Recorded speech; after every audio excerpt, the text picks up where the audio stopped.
Alright guys, back out at Moto541, practice day.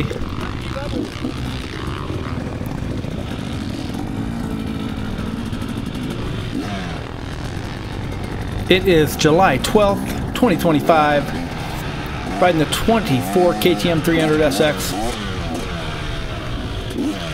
This is session number 2. I did not even record session number 1. It was just simply too muddy, and I rode horribly. You can barely even count it as riding dirt bikes. They watered the tar out of this thing. Now, it's a 100-degree day, so I understand why they're watering so much. And you do get some nice ruts built up in here, which is always good practice, but man, it was a struggle, especially on the 2-stroke. I definitely feel like the 4-stroke, the 450 does a much better job kind of tractoring that power, keeping the rear wheel in line with the front wheel. I definitely struggled a little bit early, but part of that was trying to get used to the 300 as well. I don't ride it all that often, but I don't know, man, it might be my new favorite bike right now. So I will say, today's Saturday, there's a race tomorrow on Sunday. After practice today, I took the bike home and did a spring swap on the rear. Put a little stiffer spring in the rear, so yeah, so I can race it on Sunday. I originally was just going to practice on this bike today and then run the 450 tomorrow. But I just had so much fun on this thing. Just need that suspension to be a little more trustworthy for me, a little more of what I'm used to. I'm not a light guy, so I like a little heavier spring. The forks being air forks, kind of a fortunate thing. You can just add a little more air to them, and basically that sister spring rate for the front end. But yeah, not riding extremely well, but I'm having a lot of fun. Bike sounds amazing. Really wanted to get this tabletop down today, but I just get a little nervous with knowing that the back of the bike is a little softer than I would like it. You know, if you come up short or over jump anything, it's going to blow through the stroke pretty quick. So just never found my flow. It's funny, I can do that mid-sized tabletop in the back from just about any angle now on the 450. I feel really comfortable doing it, but definitely don't feel comfortable jumping the 2-stroke like I do the 4-stroke. And like I said, that's all about traction. You can see it's still pretty muddy here today. It was not as bad as the first session, but I'm sliding around plenty enough for my taste. That being said, it basically means that coming out of corners, hitting some of these jumps, I'm just definitely not there on the 2-stroke. Don't get me wrong, I know riders that are way better than me can certainly do it, so you know, that's on me. But yeah, we all have our comfort zone, and right now I'm trying to stay kind of within mine. Okay, I kind of rambled on here for a little bit. I need to apologize for the camera settings. They're way off again. I do this occasionally. Basically, I run a different setting for if I'm working in the garage and I use this camera. I don't use a wide angle, and usually I remember to switch it back, and obviously, as you can see here, I did not remember to do that in this case, so the footage is almost horrible, and I just about didn't use it, but I figured, I don't know, I recorded it, let's post it, nobody watches it, no harm, no foul. But I do want you to know, normally my footage is much better than this, so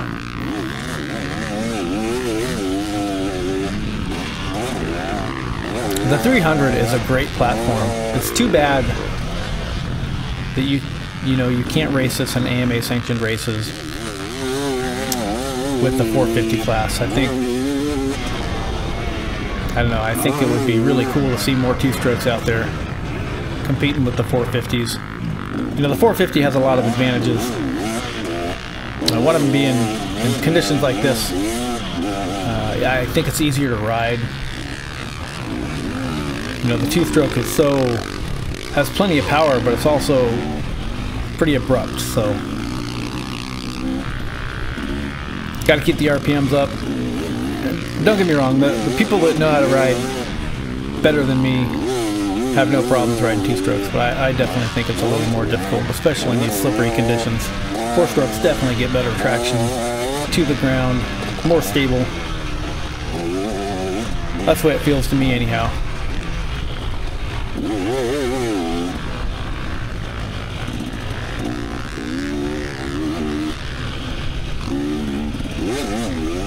So rode 4 sessions total, counting the first session, which barely counts because it was so hard to ride.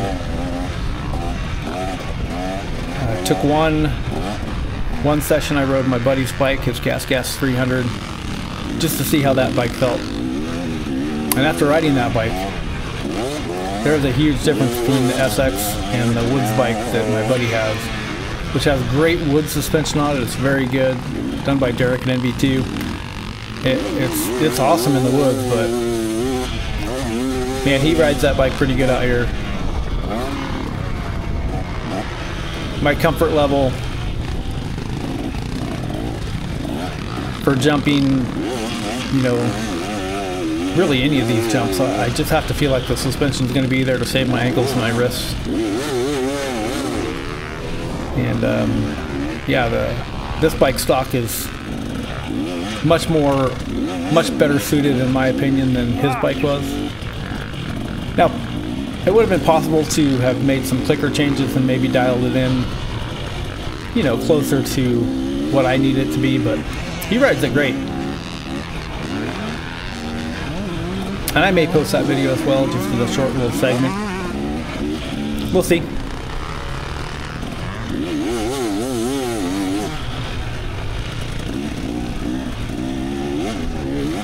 I pulled over there for a second, took a little break. That's why there was a pause in the action.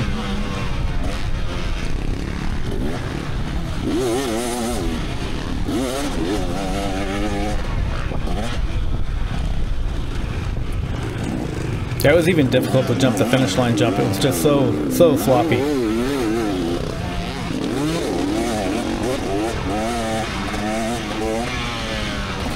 See the ruts coming up in the jump faces. Some of them anyhow.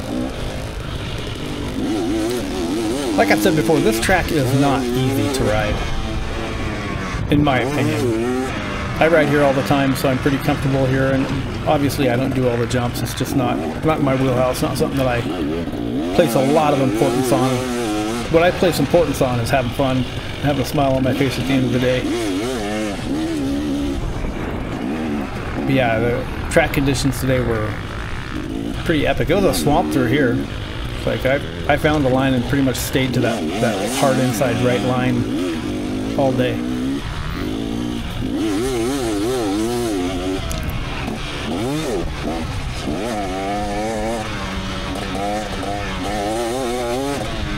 This outside line wasn't too bad early, but it got some pretty big bumps in it later in the day, and kind of got blown out where you're very close to going off the edge.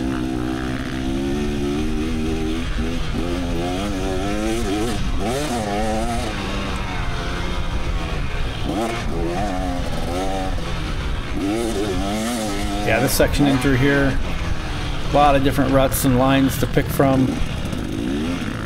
It's easy to get sketchy.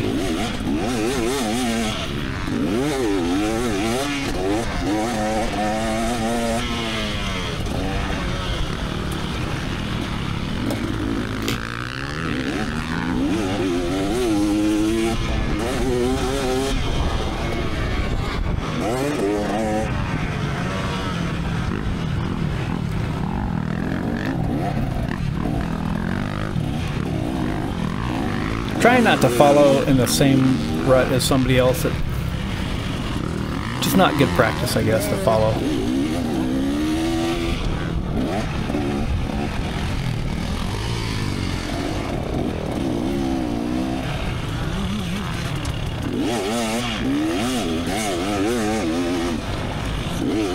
kept trying to make this outside work because it gives you a little better run up to this tabletop. A little longer straight, I guess, if you can square it up well enough. And I never could quite figure it out.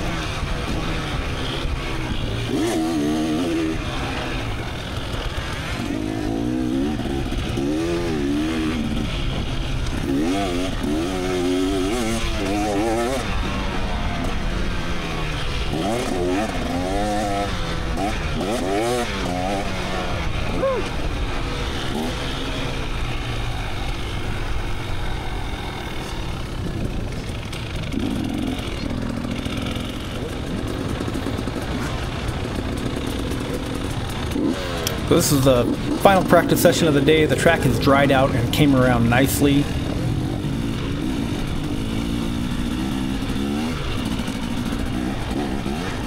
can almost see a little bit of dust here on the start straight.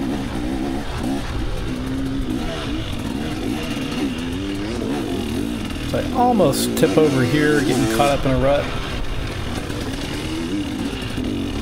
My buddy Josh is ahead of me right now. And he's, like I said, he's riding really well today. He's getting stuff figured out. If he ever gets a more track, a little bit more of a track-oriented bike, he's going to get pretty good on the track stuff, I think.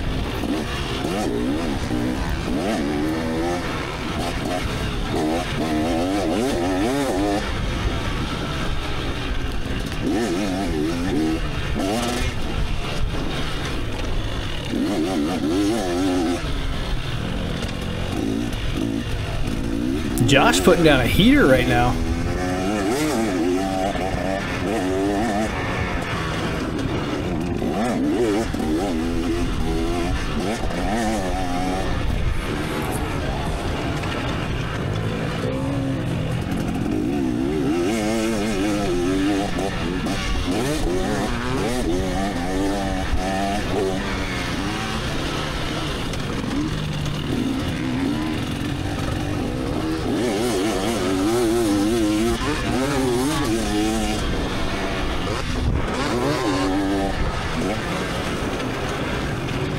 Ah, two-stroke sounds so good.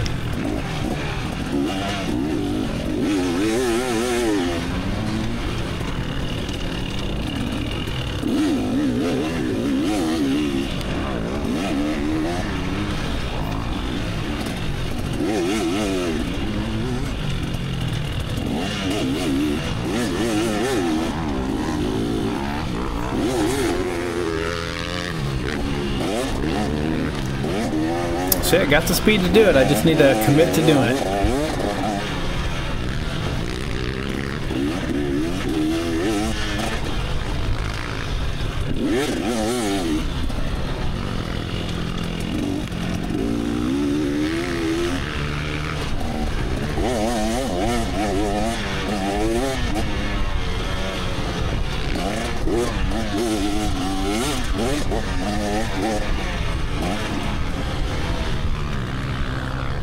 Bike sounds good.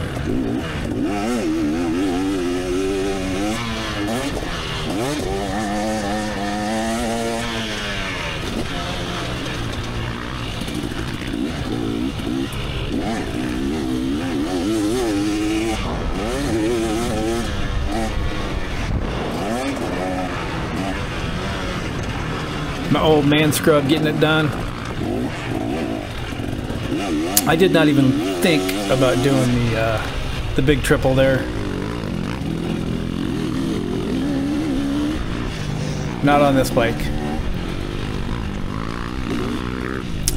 Yeah, I had so much fun today on the 300. Like I said, I went home, did a spring swap, put it back together, ran down to the local moto shop, grabbed some numbers, stuck some on the front number plate and said, let's race this thing.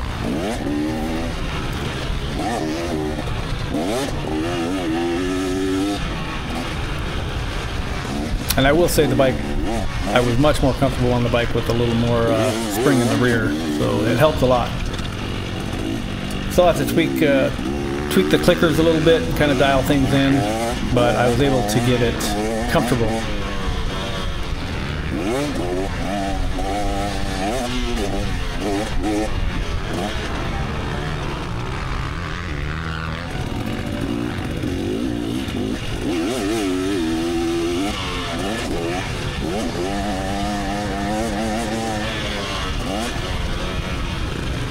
I do have to admit I really like the power delivery of the TBI motorcycles. At least this one. I guess this is... No, I rode my buddy's Husky throttle body injected Husqvarna 250 back at High Desert when he first got it. I did ride that, and I remember thinking how smooth the power was on that bike, and I really like it. It's much less of a handful to hold on to. IO4K XP50 hits pretty hard, and you really have to be on your toes. You can barely pull the clutch lever in. It's crazy. The bike is a beast, but you can listen to this thing. It's just got nice long linear power. Kind of like a 4-stroke, but it sounds way better. Starting to really enjoy this bike.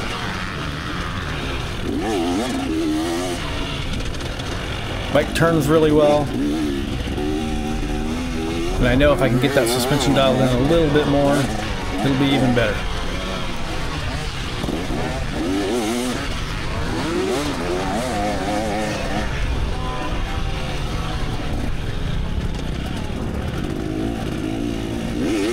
Felt good to get back to the track too. It's been a little bit.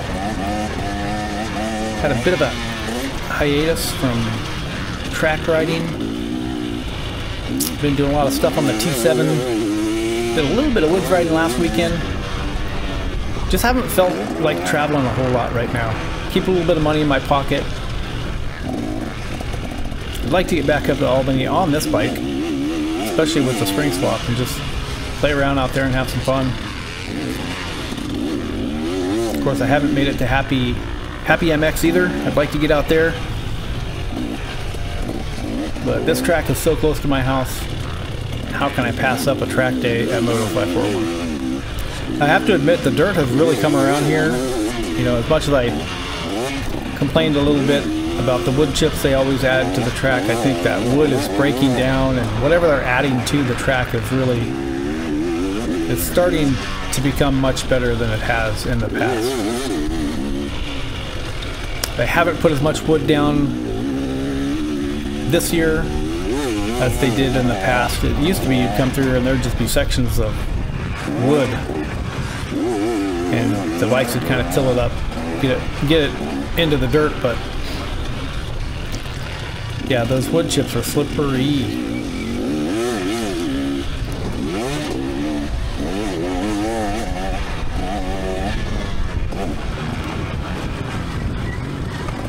Yeah, I think they do a pretty good job of this track for what they have. I really don't have any complaints. They always have flaggers. Got people watering the track. They do a good job prepping the track. Well, okay, they do overwater, but I understand why they do it. You get these beautiful ruts later in the day, which are just good practice, good challenge.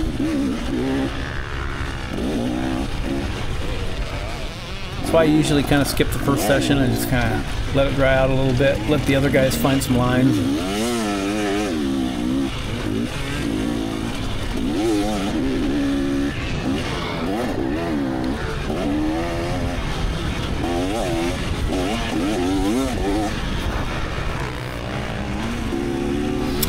But anyhow, I really wasn't planning on talking through this whole thing, so I think I'm going to sign off for now. If you have watched this far, I appreciate it. But yeah, thanks for watching. Till the next one.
Yeah.